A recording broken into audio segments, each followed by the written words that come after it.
Sup? No, this is so weird. Okay, wait a minute. Power off. Power on. Bluetooth pairing. Bluetooth connected. Go back. Hold on.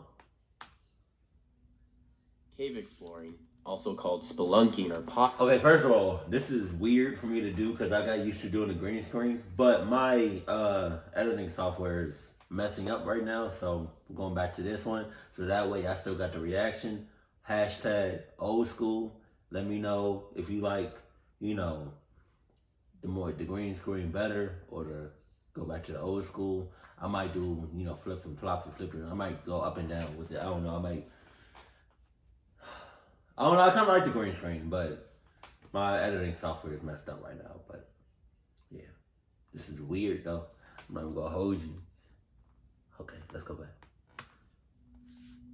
Cave exploring, also called spelunking or potholing, is a pastime made for risk-seeking adventurers. I feel like there's nothing good that can come out of a cave exploring. Like you're in a cave, confined space. And God forbid you're claustrophobic. How you say it? Claustrophobic? Yeah, claustrophobic. I'm not claustrophobic, but I just feel like, everybody has their limits. Like, if you put me somewhere where I can't even move like this,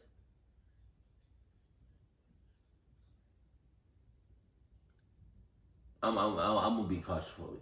But like, for the most part, I'm not that claustrophobic. I don't like people all up on me and stuff like that, but like other than that, I'm not claustrophobic. I don't really like tight spaces like that. I'm not claustrophobic. I kind of like, I want to be able to move around and stuff. I'm still, I'm not claustrophobic or anything. I think I might be claustrophobic. I'm not saying. But you're in a cave. I feel like caves are automatic. You should go ahead and add that to the list of cluck places. I have a whiteboard with like cluck name that I should put cluck names and cluck places, but caves you should definitely add to them. Who aren't afraid to trek through some of the darkest, most unmanageable places on Look at that shit! Like, oh my god. Oh my god. places on Earth. Exploring a natural cave system and conquering its obstacles is just another exhilarating way for these adventurers to push their potential and feel closer to Mother Nature. But as with all dangerous hobbies, the chance of death is always looming, and whether novice or expert, the simplest mistake may just be your end. I'm saying. On November 24th, 2009, John Edward Jones was visiting family in Stansbury Park, Utah for Thanksgiving. The family decided to do some cave exploring like they used to when John was a kid. They chose a popular... So cluckness runs in the family from generation to generation. It passed down from generation to generation. That's what you're saying. That's ridiculous. Location they'd never been to before called Nutty Putty, which was named after the soft brown clay lining the cave's interior. Around 8 p.m., John entered the cave with 10 other friends and family members and began exploring a large chamber known as the Big Slide. Soon after, John and his brother Josh split from the group with 2 other friends to find a more challenging section of the cave called the Birth Canal. When the 4 decided to go separate ways to look for it, John picked a waist-high hole to explore and went in head first. He found no place big enough to turn his body around and leave the tunnel, so he kept going. John eventually saw a fissure that dropped nearly straight down in front of him, which may have appeared to widen out at the bottom, giving him a spot to turn around. Rescuers believe John sucked in his chest to investigate the fissure, sliding his torso over a lip of rock and down into the 10-inch wide side of the crevice. But when his chest expanded again, he was stuck. Oh my god. Instead of widening so John could get out, the crack grew smaller and all but closed. Struggling to free himself only made John slide deeper into an even tighter 8.5-inch wide section of the fissure. One arm pinned underneath him, the other forced backward by an outcropping of rock. His headlamp was also knocked off. When John's brother Josh heard his older brother was stuck, he made his way down the waist-high tunnel to help him. But after getting stuck himself in a section known as the corkscrew, and seeing how far his brother was wedged in the crevice, Josh knew they had a serious problem. John was almost completely upside down with only his feet and about 6 inches of his legs sticking out of the tight opening. Oh my God. Josh attempted to pull him out, but soon realized they would need help to free his brother. If that's not a picture of John Jones, who is that a picture of? Because goddamn. Told John he was calling for help. They made a friend stay with his brother as he made the journey out of the cave to alert emergency services. When he was sure help was on the way, Josh made his way back to where John was stuck and took the friend's place by his brother's side. The Mormon brothers passed the time by praying and talking about Josh's plans for the future. Just before midnight, over 3 hours after John had first gotten stuck, members of the rescue team began arriving. It took rescuers about 30 minutes. It took them 3 hours to get there?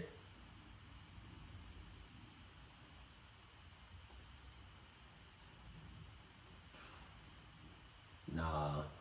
3 hours? To reach the tunnel where Jones was stuck. Around 12:30, rescue team volunteer member Susie Matola reached John and greeted him with, "Hi John, my name is Susie. How's it going?" John, How's it going? How's it going? I'm stuck in the cave for hours on end. How's it going? How's it going?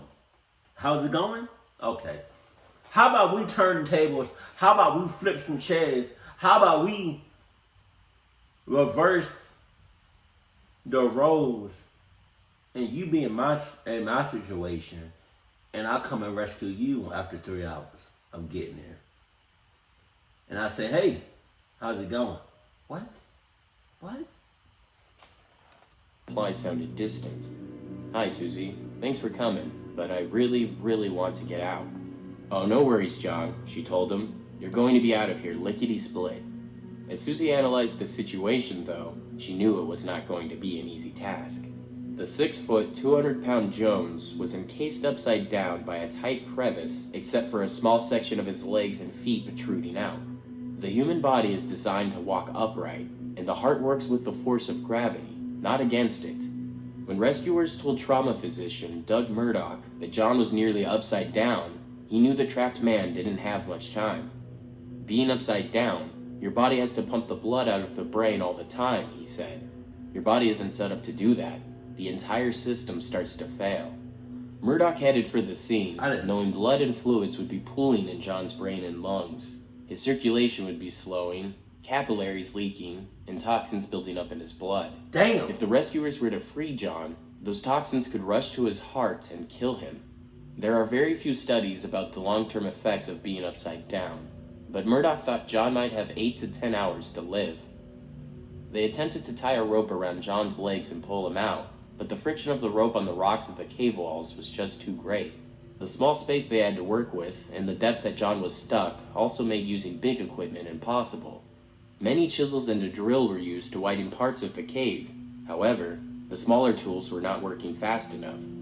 They then began constructing a pulley system out of climbing cams, but each trip into the tunnel to pass a piece of equipment took nearly an hour. The rescue team did their best to keep John comfortable by singing religious hymns and keeping conversation, but as the hours passed, rescuers began to hear John's voice grow nasally, and his breathing labored as fluids began to slowly fill his lungs. When they finally got the pulley system operational and began inching John out of the crevice, his feet hit the tunnel's low ceiling. With his heart struggling to pump blood into his legs, the contact made him scream in pain. That's when the rescuers came to a horrible realization. The angle of the tunnel meant they couldn't bend John's body backwards without likely breaking his legs. In his weakened state, the shock could kill him, and the cams anchoring the pulleys were slipping from their places on the cave walls. Around 24 hours later, they had made little progress, and John was beginning to have a very difficult time breathing. Over 100 men and women worked tirelessly to free John from his prison. Unfortunately, 27 hours into the rescue, Jones became unresponsive. Just before midnight on Wednesday, November 25th, John Jones was declared dead. The 26-year-old medical student left behind his wife, Emily, a 1-year-old daughter named Elizabeth, and another child that was expected to be born in June of 2010.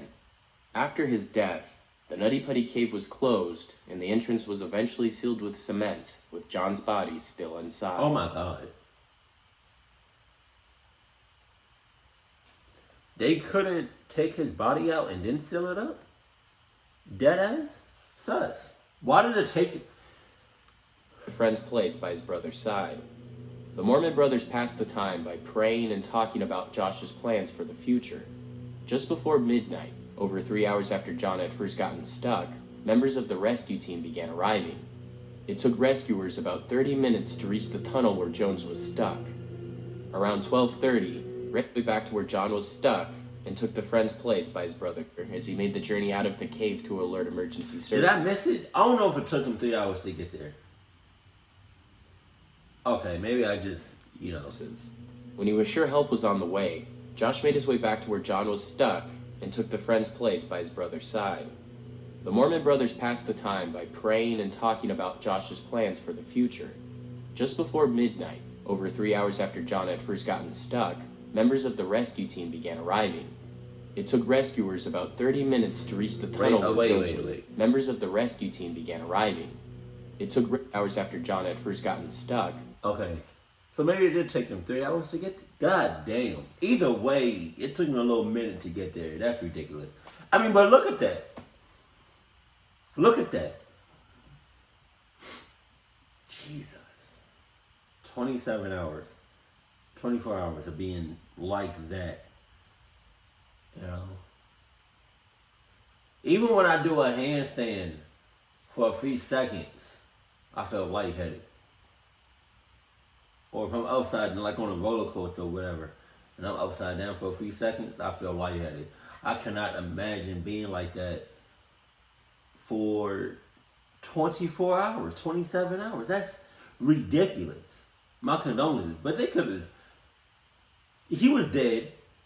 They could have definitely taken out his body. And then, close it up with cement. They did not, come on. Y'all, you dicks. Jeez, I'm sorry about that, but I feel like cave diving or whatever he was doing should be illegal. Just saying. I feel like a lot of people get hurt and stuff like that. Sorry. Keep it cool, keep it classy, and I love you. Stay happy. My family.